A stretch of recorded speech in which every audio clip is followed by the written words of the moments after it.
And now, another tale well calculated to keep you in suspense. In a minute, Leiningen Versus the Ants. Have you ever heard of the people of two towns who would have absolutely nothing to do with each other?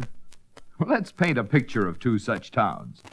First, they border each other, but the streetcar and bus lines come to a stop when they reach that border. The telephone lines are strictly within the limits of each town. Grocery, milk, and newspaper routes all reach a dead end at the dividing line.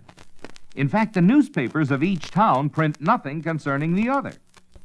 Now, you happen to move into one of these towns, and you learn that the situation has been going on for a long time, so long that the people of the two towns know nothing about each other.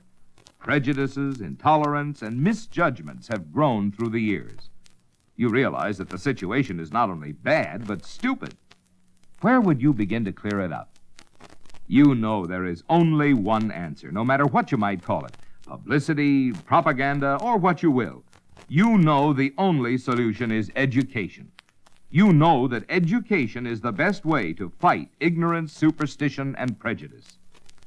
Throughout the world, that is what UNESCO, the Educational, Scientific, and Cultural Organization, is doing. It is an agency of the United Nations, which is man's best hope for world education, peace, and justice. I first met Leiningen while performing my duty as commissioner of the Toto Santo district along the upper reaches of the Santissima River. As my boat neared his plantation landing, I saw him upon the riverbank regarding me with mild interest.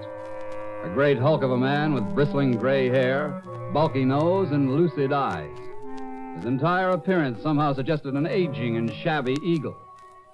I came quickly to the point of my visit and issued my warning. Leiningen puffed placidly at a huge cigar and seemed unimpressed. Decent of you, paddling all this way just to give me the tip, Commissioner.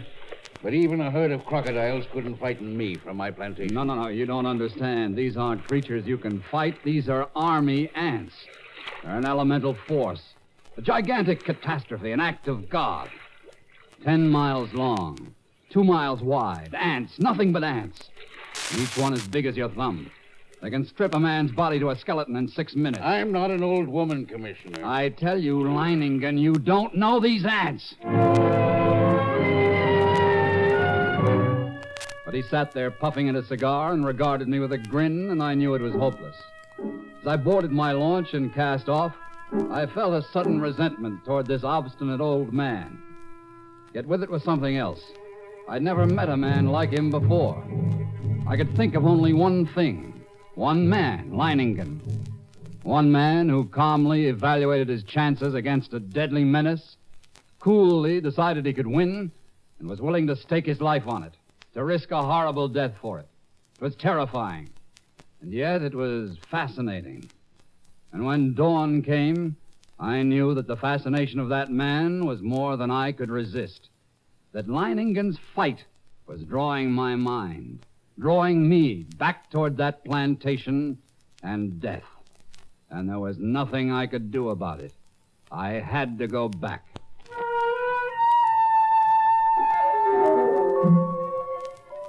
It was 10 o'clock in the morning when I rounded the bend below Leiningen's plantation.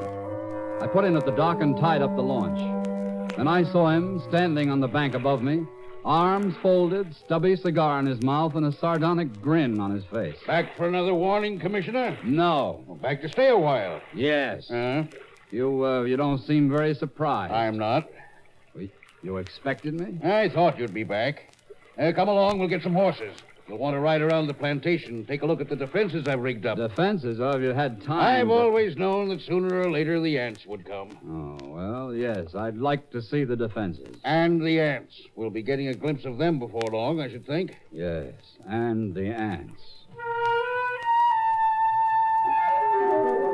The defenses Leiningen had devised were quite impressive. Surrounding 3 sides of the plantation like a huge horseshoe was a ditch 12 feet wide. The end of this ditch ran into the river which formed the 4th side of the plantation. And at the upriver entrance to the ditch, Leiningen had constructed a dam by which river water could be diverted. A large hand wheel controlled the floodgate of the dam. We approached the ditch and rode along it. I could see it was nearly full. How do you like my first line of defense, Commissioner? It's reassuring, like a moat around a castle. Unless the ants know how to build rafts, they won't reach the plantation. But this is only the outer moat. There's a better one than this. Come along. We'll go up to the high ground where the buildings are. We can get a view from there. Leiningen. Yes? I didn't see any women or children around the plantation, or any animals. That's right. Move them across the river. And even you think there's danger, eh? Not because of danger, Commissioner. It's a matter of efficiency. Efficiency? Cuts down on the efficiency of the men if they're worried about their families. Critical situations only become crises when oxen and women get excited. Oh, here we are. This ditch. It's much smaller than the other. You've noticed how all the buildings are on this high piece of ground here. This inner ditch surrounds them, and it's lined with concrete. Even filled with water, this is no barrier. It's not big enough. Why, if the ants got this far... They'll get no farther. This ditch wasn't built for water, Commissioner. You see the pipes leading into it? And see those storage tanks up on the hill? Gasoline. We can throw up a wall of flame. Care to bet they won't like that? I dare say they won't. Hey, look, Commissioner. Over there on the horizon. There are your ants. Look at them. It was a sight I'll never forget. Over the range of hills, as far as I could see, crept a darkening hem, ever longer and broader, until the shadow spread across the entire slope. Then downward, uncannily swift. And all the grass and bushes on the entire slope were being mown as by a giant sickle, leaving only the vast moving shadow, extending, deepening, and moving rapidly near. They're a hideous lot. Leiningen, we can't last against that. Look at them. They could fill your ditches with their corpses and still have enough to destroy every one of us. We've got to run for it. No, they haven't gotten to us yet, and they never will. Come along, we'd best get back to the men.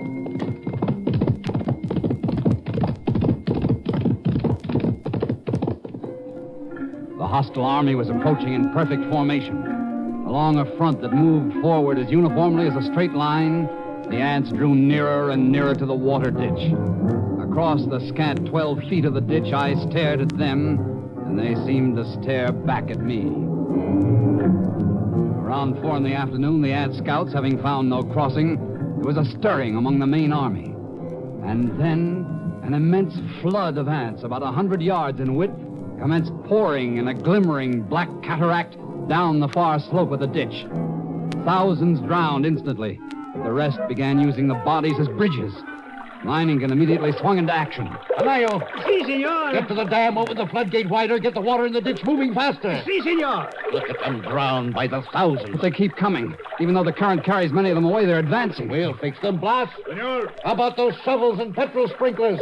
You passed them out to the men? it has been done. Then get all hands here in a hurry. This looks like the spot for action. All right, men. Busy with the shovels now. Dump some sand and clods on them. See how they like that? No, with the petrol sprinklers. Start pumping. They don't like it, Commissioner. They don't like it a bit. Look at them. Yes, but how about the ones on the far side of the ditch? Whole clumps of them rolling into the water. The rest are using them for bridges. What's keeping Tobias? He should be at the dam by now. Senor, Yes. the ants are crossing the ditch on clouds of earth. A few climb up this side even now. I see them. Use your shovels on them, men. Clap the crawlers!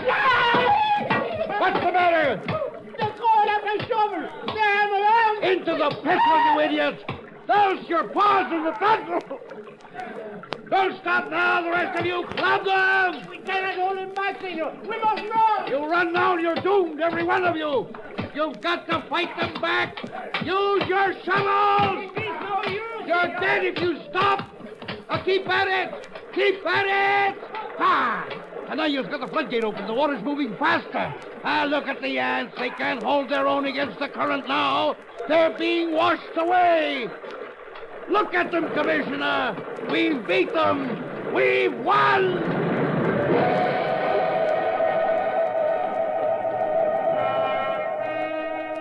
It was true. Leiningen had won, at least the first round. The floodgates were left open to forestall any night crossing. I allowed myself to hope that the ants would go on, pass us by. But when dawn came, the dark blanket was still there, motionless across the ditch.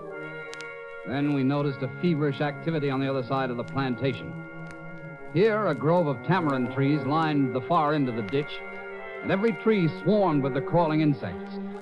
But instead of eating the leaves, they were merely gnawing through the stems, so that a thick green shower fell steadily to the ground.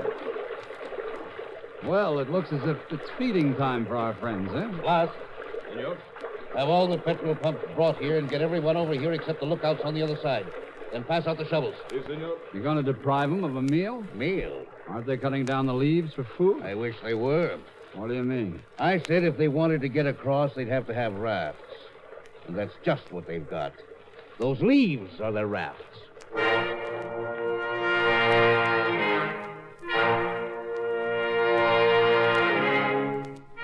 Even as he spoke, the leaves went tumbling down the far bank by the thousands. The current drew them away from the bank, and each leaf carried several ants. Don't worry. As long as you keep spraying them and shoveling dirt on their rafts, they can't land. But there will be too many. It's true. Look, more leaves in the ditch all the time.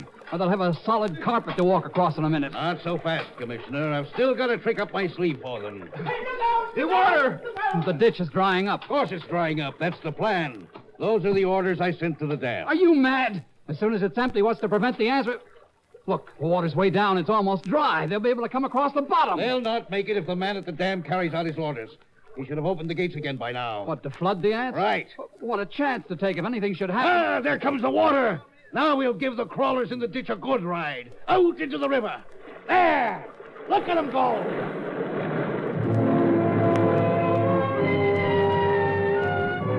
Leiningen's tactics were successful at first. The violent flow of water raced through the ditch, overwhelming leaves and ants and sweeping them along. 3 times the ditch was emptied, 3 times the ants raced across the bottom, and 3 times the water, arriving just in time, carried them away. But the 4th time, as the water lowered nearly to the bottom of the ditch, we waited in vain for the running waters. And then... Senor! What's the matter? What's gone wrong at the dam? The ants!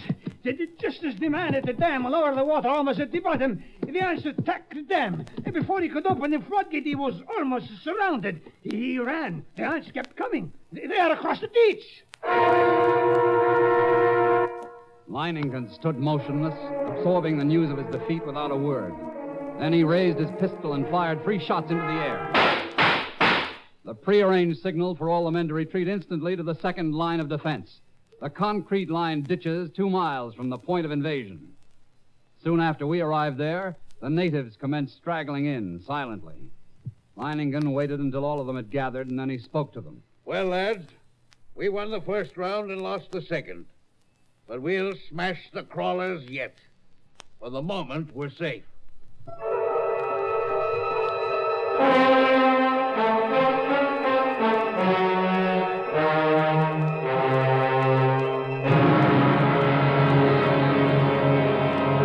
In just a moment, we will return for the concluding act of Suspense. Our American heritage was founded on one belief: the importance of every person as an individual. All our rights as American citizens grew from that belief. Our Constitution gives the individual the right to choose or change his leaders through his vote. It also gives him the right to meet with others and discuss such possible changes. These rights protect all the other rights and freedoms of the individual. But in order to take advantage of these rights, the individual must have an active interest in his local, state, and national government. When he votes, he must vote wisely, so that the rights and freedoms of others will be strengthened and guaranteed. This recognition of the individual's rights has added another page to your political history.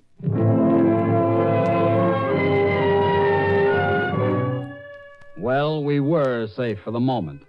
But the next morning, the black swarm was solid around us, and their shock troops were hard at work. They were dropping shreds of bark and twigs and leaves into the petrol-filled ditches, forming a floating bridge across the surface of the liquid. Leiningen stood silently watching this operation, and I could see a grudging admiration in his face. And then, after several hours, the attack came. Down the ditch they poured, thousands of them, and across the bridge of twigs, rapidly approaching the inner side. Leiningen sat motionless watching them. Leiningen, for the love of God, don't just sit there like a statue. They'll be on us in a moment. Let them fill it first. Now, all right. Everyone back from the ditch. Plus, hand me the torch. Now we'll see how our friends like a little heat around them.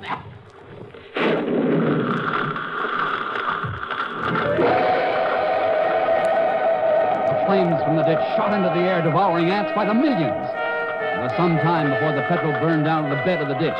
And when it did, the devils came back for more. Again, Leiningen fired the ditch to destroy them. And still again they came on. But at each successive firing, the task of the ants grew easier because of the film of ash which now covered the petrol. And as they returned to the assault time after time, a slow, sickening horror crept into my mind. I looked quietly at Leiningen and then at the gasoline tanks. He read my gaze and nodded slowly. That's right, Commissioner. We could hold them off forever if our supply of petrol was unlimited. But it isn't. We've got enough to fill the ditch once more. And then... Pikuru, come back! He didn't jump the ditch. He'll never make it to the river. Pikuru, come back! Merciful God, he's... Too late.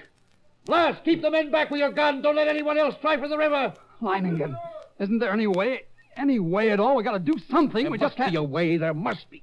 Yes. What is Yes. it? What is it? We'll flood the whole plantation. Flood? How? We've got to close the floodgate at the dam. That'll do it. Well, you're mad. The dam's nearly 2 miles away. 2 miles of ash. Lads, listen to me. Now listen. I'm proud of you. Now there's still a chance. By shutting the floodgates in the dam and flooding the whole plantation from the river. The moment I'm over the ditch, set fire to it. That'll allow time for the flood to wash away the ants. Then all you have to do is wait for me. It's impossible. You can't get to the dam, let alone get back. That's where you're wrong, Commissioner. I'll get there, and I'll be back. Take care of things while I'm gone, huh? I watched him as he calmly pulled on high leather boots, drew gauntlets over his hands, and stuffed the spaces between breeches and boots, gauntlets and arms with petrol-soaked rags. He shielded his eyes with close-fitting mosquito goggles and plugged his nostrils and ears with cotton. Then the natives drenched his clothes with petrol. Leiningen was ready. And as he stood calmly surveying the course he must take to the dam... I near the ditch, ready for the run, I realized this was as it should be. I, Leiningen, would meet the ants and defeat them or be defeated by them. Leiningen versus the ants. I ran in long, equal strides with one thought, one sensation in my being. I must get through. I dodged all trees and shrubs, except for the split seconds when my soles touched the ground. The ants would have no opportunity to alight on me. I ran on. I was halfway to the dam before I felt ants under my clothes and a few on my face. I struck at them, mechanically, scarcely conscious of their bites. The dam drew toward me slowly. The distance grew less. Finally, only 100 yards away, 50, and then I was there. I gripped the ant-covered wheel, but hardly had I seized it when a horde of ants flowed over my hands and my arms. I strained, and slowly the wheel turned and turned more. The floodgates were swinging slowly shut, and then it was shut, and the water was rising behind the breakwater, closer to the top, closer, and then it was spilling over. The flooding of the plantation had begun. I let go of the wheel, and for the first time I realized I was coated from head to foot with the fiends. Tongues of fire stabbed me when they bit into my flesh. Then I could see dimly that wall of flame at the ditch. It was too far away.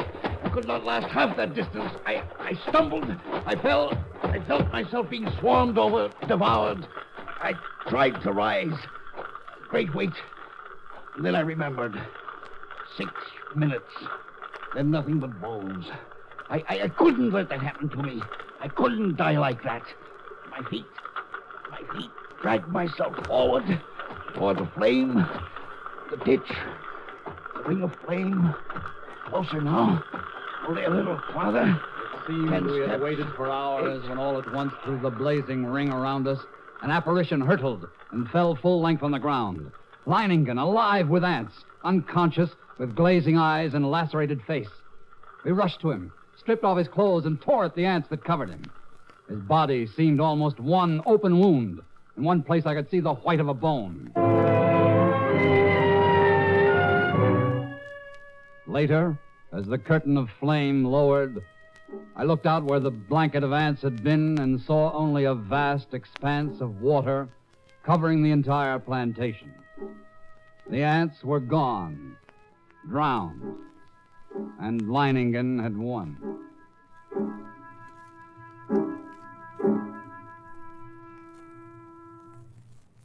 He lay on his bed, his body swathed from head to foot with bandages, but Leiningen was still alive. Everything in order. They're gone. The ants are gone. I told you that I'd come back, even if I am a bit streamlined. And then this aging man grinned, shut his eyes, and quietly fell asleep.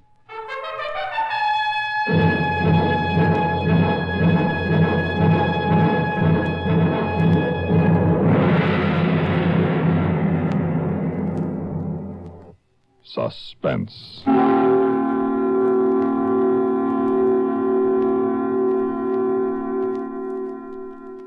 You've been listening to Leiningen and the Ants, a story by Carl Stephenson, written for Suspense by Robert Ryf. In a moment, the names of our players and a word about next week's story of Suspense. This is Jim Amici. You know, if the results weren't so tragic, careless driving would be funny. The old-time Keystone cops racing through the streets, endangering the lives of everyone near the road, were real funny. But if I remember rightly, they always missed. Unfortunately, pedestrians and other drivers aren't always missed by these reckless drivers in actual traffic conditions. Driving is no contest of nerves. It's a serious business. Just as we have a moral responsibility to avoid getting into dangerous positions ourselves, we also have a responsibility for seeing that the dangerous acts of others will not endanger us. Accept the responsibility that's ours. And remember, safety check your car and double check your driving.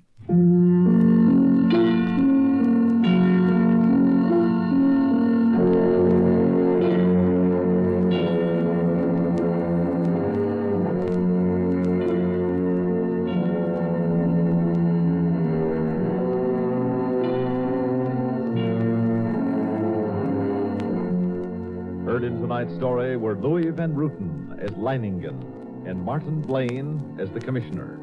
Also included in the cast were Ralph Camargo, Ronald Dawson, and Sam Raskin.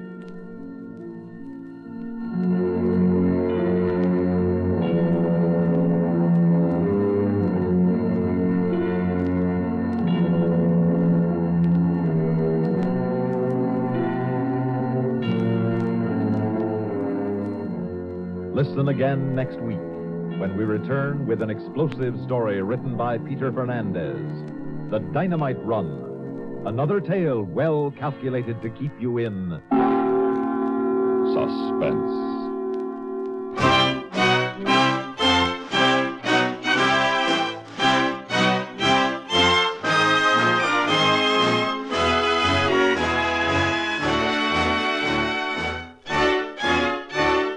Suspense has come to you through the worldwide facilities of the United States Armed Forces Radio and Television Service.